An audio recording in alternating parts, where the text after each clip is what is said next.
সমাজে বিভিন্ন জায়গায় দেখা যায় বাপের মাধ্যমে মেয়ে দর্শিতা হইতেছে, মায়ের মাধ্যমে বোন দর্শিতা হইতেছে, আপন নিকট আত্মীয়দের কারণে আপন নিকট আত্মীয়দের মাধ্যমে আপন আত্মীয়রা দর্শিতা হইতেছে। এর কারণ হলো একটাই, বেপর্দায় চলার কারণে।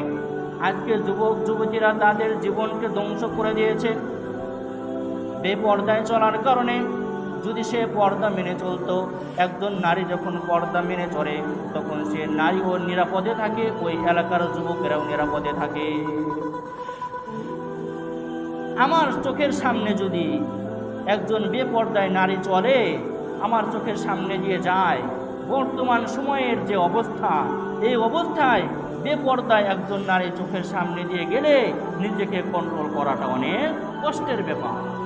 এই জন্য আল্লাহ তাআলা নারী সমাজকে বলেছেন যে তোমরা ঘরের মধ্যে থাকবা, বেপর্দায় কখনো বাইরে বের হবে না।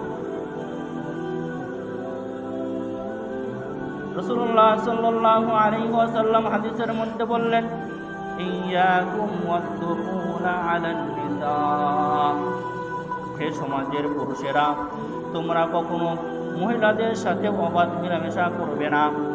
অবাধ মেলামেশা করার কারণে তোমার জীবন ধ্বংস হয়ে যাবে। তোমার জীবন ধ্বংস হয়ে গেলে তোমার কারণে তোমার সমাজ ধ্বংস হয়ে যাবে।